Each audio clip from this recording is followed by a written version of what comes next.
What's going on, everyone? It is your girl, Queen, and thank you for joining me on my podcast. I really appreciate it. We will be discussing many topics and things like celebrity gossip, politics, life lessons, and etc. Please think of me as that homegirl that you've been knowing for years. Remember, the motto is never judge a book by its cover before opening it up and reading it, and agree to disagree. Just stand on what you're saying, period. So sit back, relax, please like, share, comment, give feedback, because remember, this show is for the people. Love, peace, and unity. Mwah!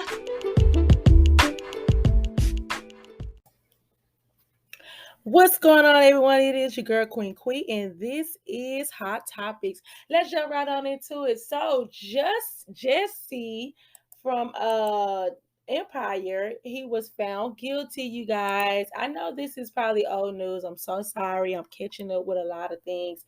So, let's get into it. So, he was found guilty for basically him making up a hate crime, saying like he had Trump supporters after him. If you do not know the backstory of that, look into it, Google it, and stuff like that. So he was found guilty and he does have to serve time. Let's get into what he said when he was in the courtroom when he found out his verdict. I am not suicidal. That's what I was about to say. Okay. I am not suicidal. Okay. I am not suicidal. I am innocent, and I am not suicidal. If I did this, then it means that I stuck my fist in the fears of Black Americans in this country for over 400 years and the fears of the LGBTQ community. Your Honor, I respect you and I respect the jury, but I did not do this, and I am not suicidal. And if anything happens to me when I go in there, I did not do it to myself, and you must all know that. I respect you, Your Honor. I respect your decision. Jail time.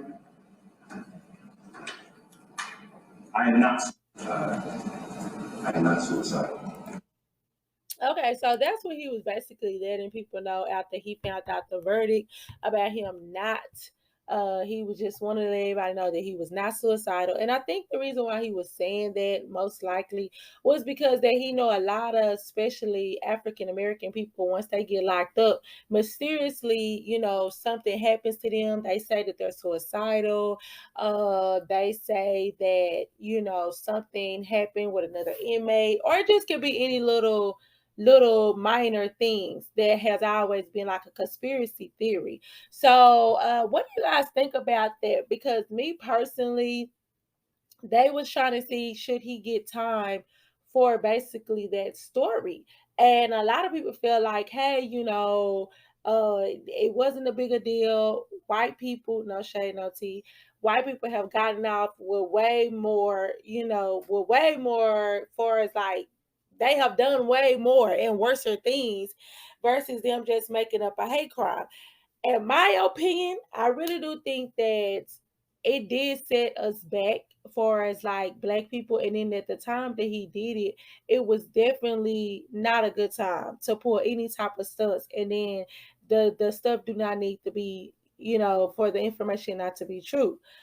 Cause I'm just gonna be honest with you, it was disrespectful. I don't care how people sit up here and want to portray it, because it's so much stuff that's happening in real life where you do have racism and hate crimes and stuff like that happen. So for you to be a celebrity on a certain type of platform at the height of your career, and for you to basically, say that and put the limelight, and then you're gonna get a lot of attention because you're already a celebrity, just for it to be found out that it wasn't even true, and then the people that you even got to help you was some Black African men. Oh my God. Like it was very bad. He said that he was telling the truth. He said that it was not meant to be like that. But overall, it definitely made us look horrible as a people, as a group, as an organization, because it's kind of like, I just know a lot of Black people wasn't even here for it. Like they was like, nah, right is right, wrong is wrong. Why would you make that up? Especially when people have already, been a victim of racism and hate crimes. in real life, in real time, it's like, why would you even sit up here and put that out there? And you know you're gonna get the attention that it needs to get, but still, just for them to sit up here and say that you were telling a lie, it makes us all look bad. Now, they already don't take us serious. So by you sitting up here and getting in trouble and getting busted behind it, it just makes it look worse. So what do you guys think? Do you think that he should have got jail time? Or do you think that they should have let my people go? Now I'm just saying, like, do you feel like he should be let go? Like, live and learn, give him some community service or something like that. Okay, so Stevie J, he's been on Love and Hip Hop, and he has been a producer. He has produced a lot of great hits for people like Mariah Carey, a lot of bad boy artists, as far as P Diddy record label and stuff like that. He has Grammys and everything. So he was doing an interview with a beautiful black lady, and he decided he was going to get fellatio. I think that's what they call it, fellatio, while he was getting the interview. So let's see how he was acting and what he was saying. I know it's yeah. Honestly, you addressed everything. I really appreciate the fact that you decided to do that. So in the very beginning, speaking of reality TV, one of the things that stuck out to me is when you said that I was real on Love and Hip Hop because of the fact that I'm going to be me at 100 all the time. And you talked about in the first couple of scenes, the first few years that you were walking because you didn't have a car. How's this right here? Yep. Stevie. See this body right here? Hold on, wait. It's a hand right there. Hold on. One of the things, you come from a big family. You have a lot of siblings, and you also have the same amount of kids that you had. Your father. One of the things you talked about is your early upbringing, and you talked about the fact that your dad was a gospel singer. So you felt like he was definitely like supportive of you.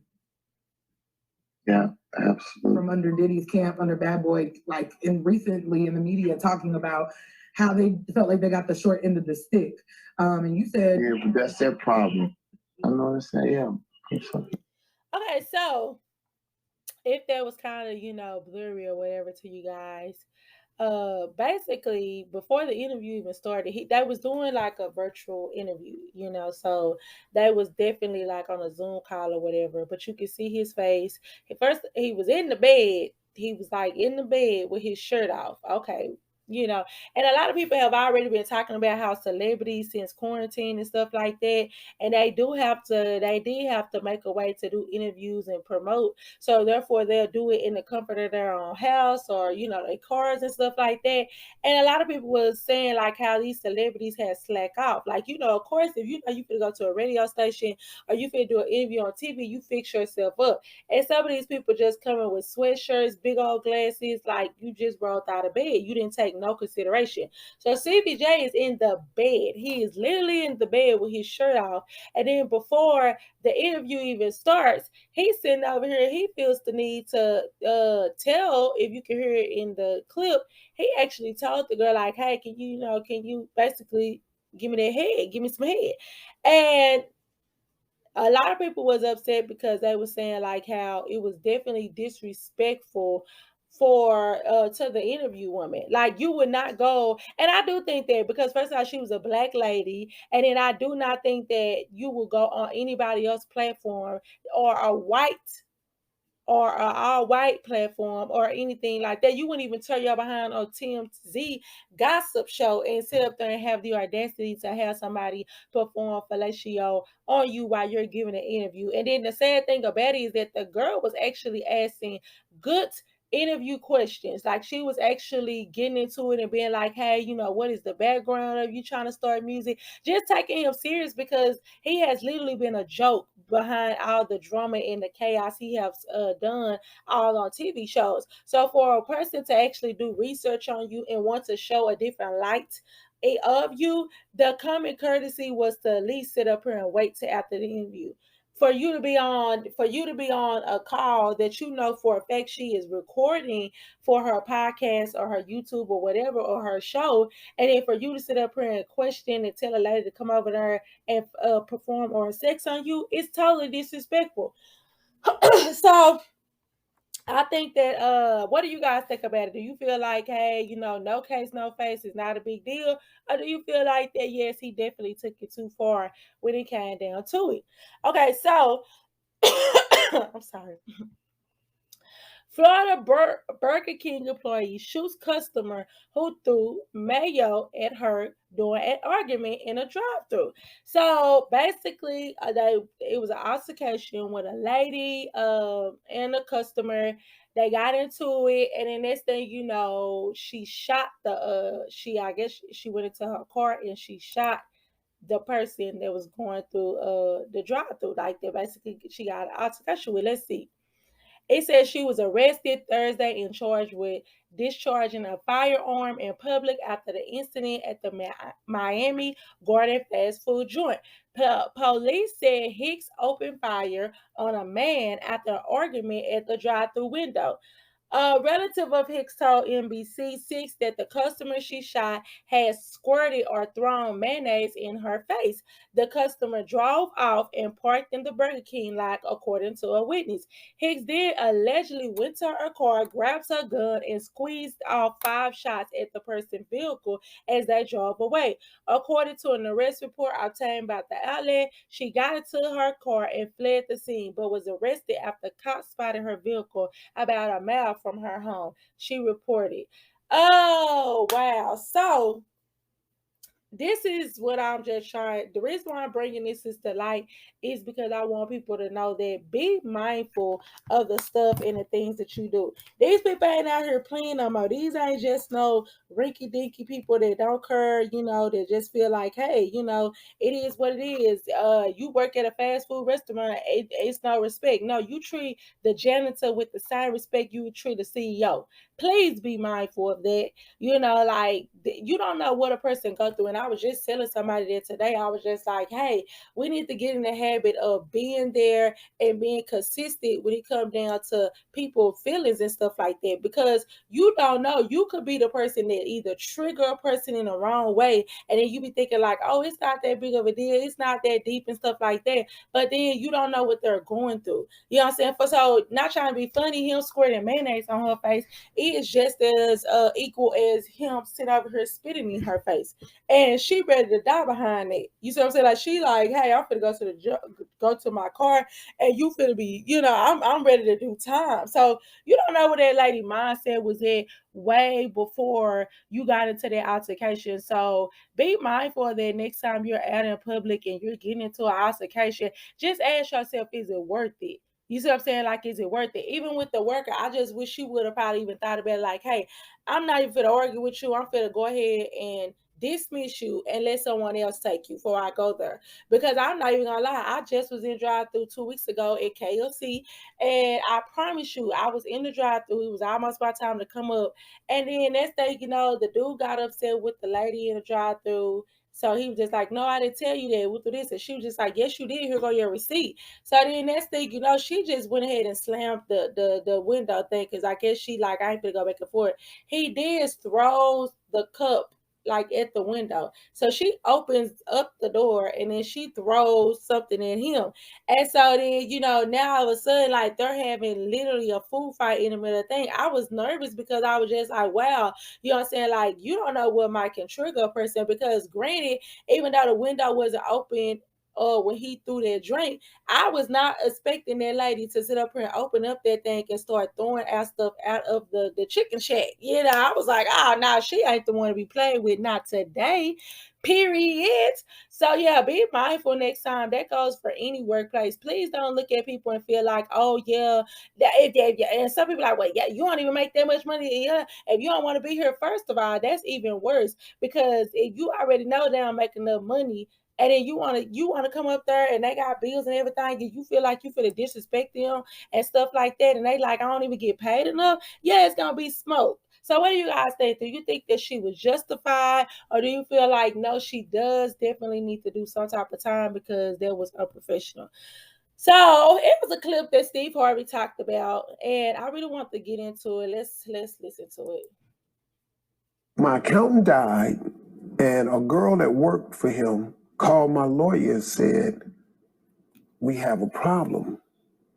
She had found on the floor all my tax forms for 7 years, signed and with the checks stapled to them. So I'm thinking, I'd have signed and I'd have stapled the checks. Well, They were cashing the checks, keeping the money, and not turning in the tax form. You didn't know who the check was being made out to. Oh, to the government. So how did they cash it? Well, they didn't cash it. They took the money out of the account that matched the exact. Because I wasn't watching it. So Like you could just see 100,000, 100,000, 600,000 Yeah, you looking at deducted. Yeah. So I'm thinking it's the check. Little did I know, it was some people taking the money out. for 7 years. For 7 years. How much money did that? I ended up owing $22 million. My accountant died. Wow. $22 million. This is the reason why it is so important to be mindful of your finances and stuff like that. Don't matter how rich you get, no matter how much money and incomes and different streams of income, please always be on top of your business to know that nobody, it's just like your kids. Nobody gonna treat your kids like you treat your kids. So if you was to be out the picture, can you truly be like, hey, I know this person treat my child just like they own, no ifs, ands, or buts. Some of y'all might got this, some of y'all might don't. But all I'm saying is that you have to treat your money, your finances, and your business just like one of your kids. Stay on top of it. But that's your baby. That's and it's crazy because this man, like he said, per se, he actually was paying taxes, and now he has to pay back $22 million. He owed the IRS $22 million because they're not really caring about the fact of, oh yeah, I gave them the money. Okay, the money's not there. It's not spent. It didn't go where it's supposed to go. So at the end of the day, you're still liable for it. Yes, I know you're upset, but what is he gonna be able to do to somebody who passed away? And he never had a clue that they was doing it because the trust for this person was so strong. And I'm not just trying to be funny. Like, it doesn't matter if you have, first of all, I don't believe in mixing business and pleasure. And that goes for any incident. I'm just saying, like, I would never have my spouse, or I would never have, like, a family member probably be over certain finances or stuff in my career. It just depends. I have to honestly feel like that, you know what you're doing. You have to definitely be qualified. But I also want to, I understand some people might not like it, but micromanage it. It's your money. And let's just be real. You have to have somebody that you trust, that you know for a fact that they ain't going to play behind you. And it could have been a family member or whatever, or it could be a complete stranger, but you have to, regardless of the fact, stay on top of your business. Don't ever get to the point where they're comfortable and then you don't sign in. I think it was Oprah Winfrey or somebody who said that they still sign out their checks. Like, they still sign out their check. It ain't no, oh yeah, go ahead and push it through, or oh, I'm gonna give this other person the power to go ahead. If I can't do it, then they can do it. No, don't do that. That's your finances. That's your business. Like, this man has to pay back $22 million. And you gotta understand, like he say, he writing off, checks for the 100,000 for taxes, 600,000. And then for you to sit up here and still, oh no. Golly, I hate it for him. So yeah, that wraps up today's show. I hope you guys enjoy. Please like, share, comment. Let me know some of you guys' thoughts, and I will really appreciate it. Talk to you next time. Mwah.